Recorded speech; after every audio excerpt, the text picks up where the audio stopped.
श्री स्वामी समर्थ. नमस्कार मंडळी, स्वागत आहे तुमचं आपल्या मराठी यूट्यूब चॅनलमध्ये. स्वामींच्या कृपेने आपला दिवस आनंदात जाऊ हीच मी स्वामींच्या चरणी प्रार्थना करते आणि आजच्या नवीन व्हिडिओला सुरुवात करूया. तर उद्या 2 मार्च वार गुरुवार या दिवशी चैत्र नवरात्र आलेले आहे. हा दिवस अत्यंत शुभ असल्यामुळे या दिवशी हनुमानजीची आराधना केली जाते, कारण त्यांचा जन्मदिवस आज साजरा केला जातो. या दिवशी भक्तिभावाने पूजा केल्याने मुलांच्या सर्व इच्छा पूर्ण होत असतात. मारुतीची पूजा किंवा आपण जेव्हा त्याची कृपा मुलांवर राहते तेव्हा मुलांचे सर्व त्रास, भीती, बाहेरची बाधा दूर होते, शत्रुपीडाही दूर होत असते.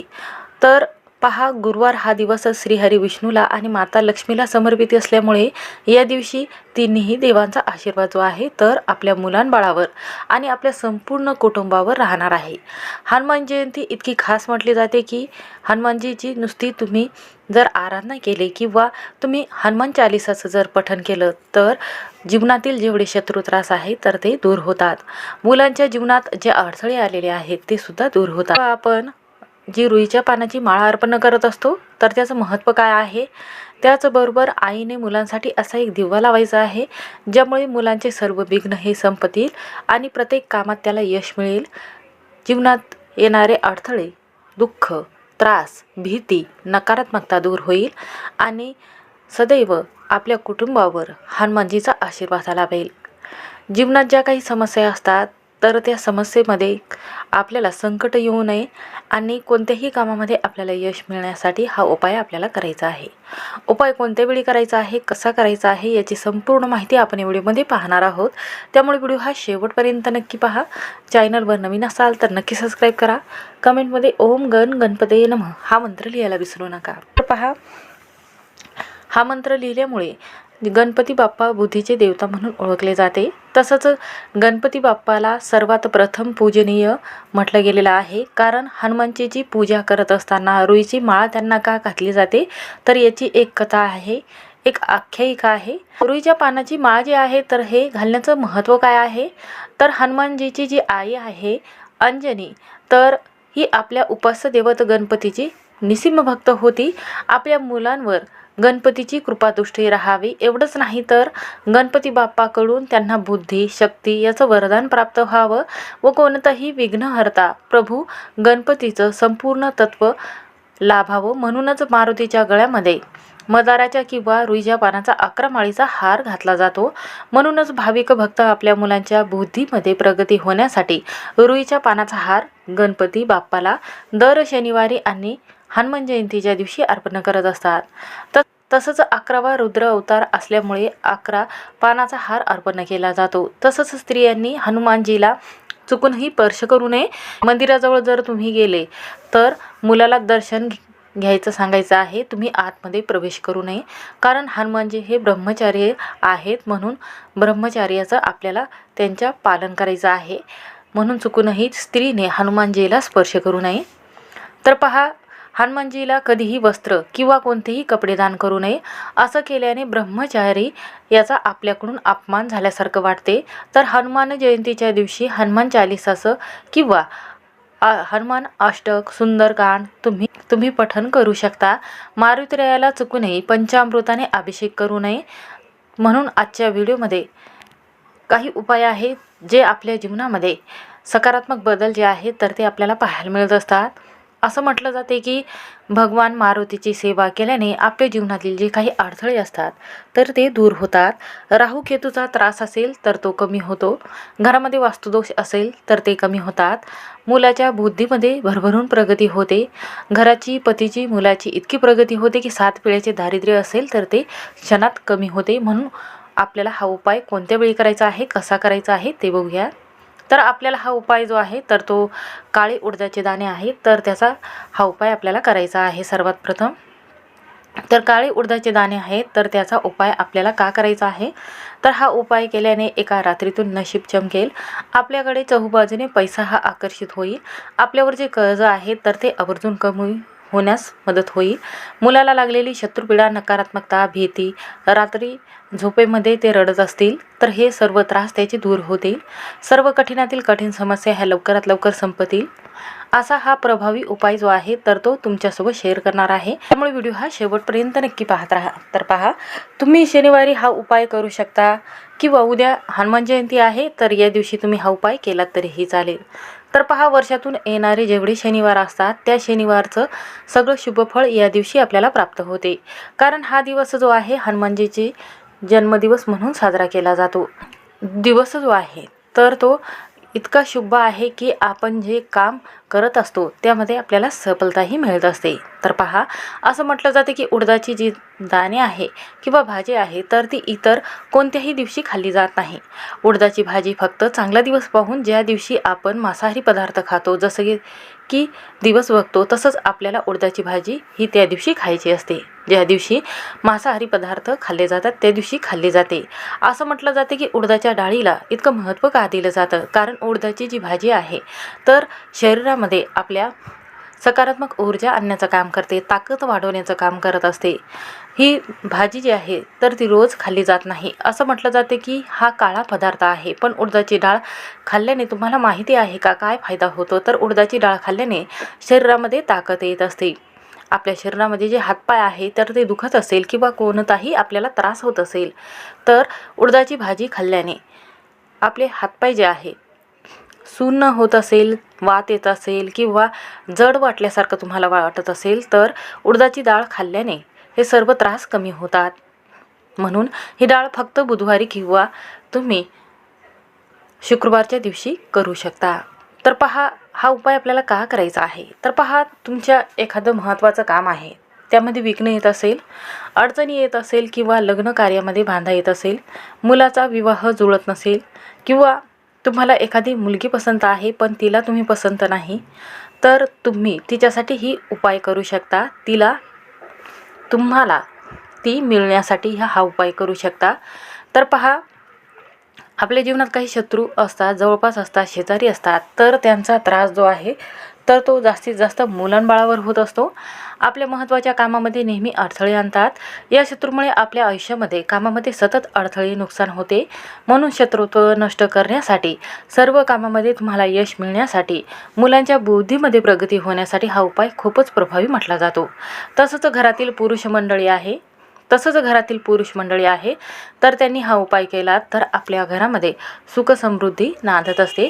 आपल्या जीवनात काही अडचणी असतात, त्रास असतो, मुलाला त्रास झालेला असतो, तर आई वडील परेशान होतात की काय करावं, मुलं चिडचिड करतात किंवा कोणत्याही कामामध्ये त्याला यश मिळत नाही, बुद्धीमध्ये प्रगती होत नाही.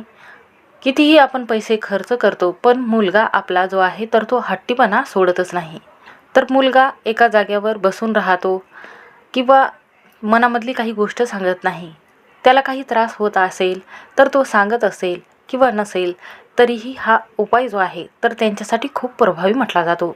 हा उपाय केल्याने मुलांचे सर्व त्रास तर दूर होतातच आणि तो बोलायलाही लागतो. जर आपल्या घरामध्ये जर कुटुंबाची प्रगती अर्धवट राहिलेली आहे, थांबलेली आहे किंवा प्रगती होत नसेल, पैसा टिकत नसेल किंवा घरामध्ये सतत आजारी व्यक्ती पडत असेल, एखादा मुलगा आजारी पडला तर ह्या सर्व समस्येचं निवारण व्हावं असं तुम्हाला वाटत असेल तर हा उपाय खूपच प्रभावी आहे. तसंच आपल्या घरामध्ये जो पैसा आहे तर तो स्थिर राहावा, लक्ष्मी स्थिर राहावी म्हणून हा दिवस जो आहे चैत्र पौर्णिमा आणि जे हनुमान जयंती आहे तर हे दोन्ही दिवस खूप शुभ आहे. आपल्या कुलदेवतेचा आशीर्वाद प्राप्त करून घेण्यासाठी आणि आपल्या कुळाचं रक्षण ती करत असते, म्हणूनच तिची नित्यसेवा रोज मंगळवारी शुक्रवारी केली जाते, तसंच शुक्रवारी केली जाते. तर सर्वात महत्त्वाचा आणि पहिला उपाय जो आहे तर तो आपल्या मुलांसाठी आणि त्यांच्या भविष्यासाठी करायचं आहे. ते चिडचिड करत आहेत किंवा रात्री खूप त्रास देत आहे, झोपत नाही किंवा एकांत राहत आहेत, मनातल्या गोष्टी बोलत नाही किंवा रात्री झोपेमध्ये ते दात खात असेल किंवा त्यांना ताप आलेले असेल, वारंवार येत असेल, आजारपण त्याच्या मागे येत असेल, शत्रुपीडा, नकारात्मकता असेल तर पहिला हा उपाय मुलांसाठी करायचा आहे. तर पहा, जे रुईचे पान आहे तर हे मारुती रायाला खूप प्रिय आहे. त्यांची पूजा ही अपूर्ण म्हटली जाते या रुईच्या पानाशिवाय. तर उद्या हनुमान जयंती आहे, आजच तुम्हाला जे पानं आहे तर ते तोडून ठेवायचे आहे, उद्या चुकूनही तोडू नये.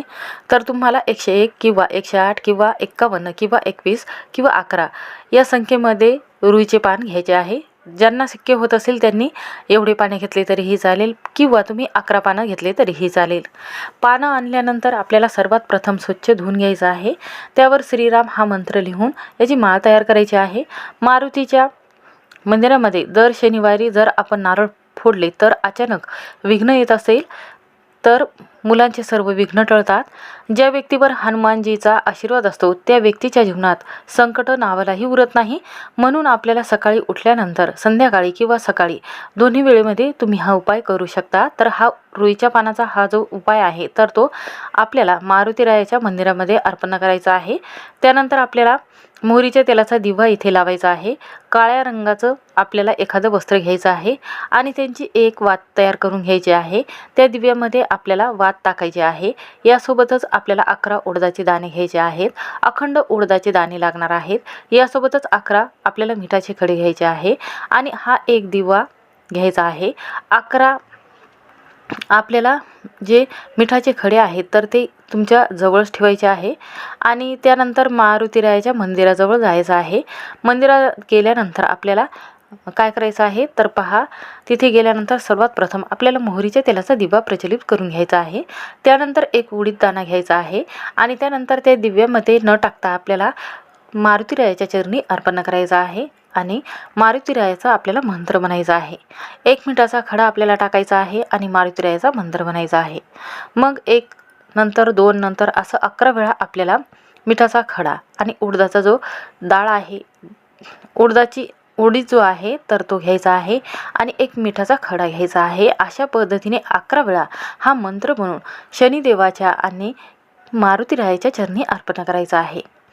असं म्हटलं जाते की शनिदेवाला काळ्या वस्तू अर्पण केल्याने राहू आणि केतूचा त्रास होत नाही. तसंच असं म्हटलं जातं की जेव्हा तुम्ही मारुतीरायाला काळे वस्त्र अर्पण करता तेव्हा आपल्या जीवनातील जेवढेही शत्रू आहे किंवा विघ्न आहे, राहू केतूचा त्रास कमी होतो, कारण त्यांना काळ्या वस्तू खूप प्रिय आहे. कोणत्याही कार्यात विघ्न येणार नाही, प्रत्येक काम पूर्ण होते. दोन्ही हात जोडून मारुतीरायाच्या चरणी आपल्याला डोकं टेकून आपल्या मनातील इच्छा व्यक्त करायच्या आहेत. हा उपाय तुमच्या बुद्धीमध्ये प्रगती होण्यासाठी, जीवनातील अडचणी दूर होण्यासाठी किंवा तुमच्या मनातील जी काही इच्छा आहे तर ती इच्छा पूर्ण होण्यासाठी, तुमच्या मनात ज्या काही कितीही दिवसापासून इच्छा असेल तर ती इच्छा लगेचच पूर्ण होते असं मारुतीरायाला बोलायचं आहे. हा उपाय नक्की करा. उद्या चैत्र पौर्णिमा आहे तर हा उपाय आवर्जून करायचा आहे. घरामध्ये पैशाचा समस्या असेल, कर्ज जास्त झालेला असेल किंवा घरामध्ये सुखसमृद्धी राहावी, घरामध्ये पैसा येत नसेल, वादविवाद चालू असेल, त्यासाठी हा उपाय नक्की करा. तर उद्या 9 दिवे घ्यायचे आहेत आपल्याला पूर्णाचे. पूर्णामध्येच 9 दिवे तयार करायचे आहे. त्यामध्ये शुद्ध गाईचं तूप टाकायचं आहे आणि त्यानंतर काय करायचं आहे, यामध्ये तूप टाकायचं, वात टाकायची, फुलवात टाकायची आहे, थोडंसं केशर आणि थोडंसं आपल्याला काय करायचं आहे, जी वेलची आहे हिरव्या रंगाची तर ती टाकायची आहे. आणि त्यानंतर काय करायचं आहे, हे 9 दिवे जे आहे तर आपल्याला घेऊन जायचं आहे. आपल्या श्री सत्यनारायण देवाची पूजा मांडलेली आहे तिथे आपल्याला ठेवायचे आहे. त्यानंतर दुसऱ्या दिवशी हे 9 दिवे जे आहे तर आपल्याला काय करायचं आहे, तर जे काळे झालेलं आहे तर ते आपल्याला गाईला किंवा एखाद्या झाडाखाली ठेवायचं आहे आणि बाकीचं जे पुरण आहे तर त्याच्या पोळ्या भरून खायच्या आहेत. असं केल्याने आपल्या घरामध्ये सुखसमृद्धी येत असते, पैशाच्या समस्या दूर होतात. तर पहा, आपल्याला या दिवशी कणकेचा दिवा तयार करायचा आहे. त्यामध्ये आपल्याला 2 वाती टाकायच्या आहेत आणि त्यानंतर हा दिवा मुख्य उंबरवट्यावर आपल्याला लावायचा आहे. आणि त्यानंतर आपल्या मुलांच्या सर्व समस्या दूर होण्यासाठी या दिवशी काळे उडीद जे आहे तर आपल्याला इथे मुठभर घ्यायचे आहे आणि मुलाच्या अंगावरून आपल्याला जसा घड्याळीचा काटा फिरतो तशाच पद्धतीने आपल्याला हे काळे उडीद हातामध्ये घेऊन मुलाच्या अंगावरून 7 वेळा उतरून आपल्याला हे उडदाचे जे दाणे आहे तर 11ही घेऊ शकता किंवा 108 घेतले तरीही चालेल किंवा थोडेसे मुठभर घेतले तरीही चालेल. त्यानंतर हे 11 दाणे आपल्याला जायचं आहे हनुमानजीच्या मंदिरात. यामध्ये थोडेसे तांदूळ घेतले तरीही चालेल. तर ह्या दोन्ही वस्तू घ्यायच्या आहेत आणि आपल्याला हनुमानजीच्या चरणी अर्पण करायचे आहेत. जर मुले चिडचिड करत असेल तर चिडचिडपणा कमी होतो, त्यांच्या कोणत्याही कामामध्ये त्याला यश मिळते. म्हणून मुलांसाठी हा उपाय करून पहा, सर्व कामामध्ये तुम्हाला यश मिळेल. श्री स्वामी समर्थ. व्हिडिओ आवडला असेल तर स्किप न करता शेवटपर्यंत नक्की पहा.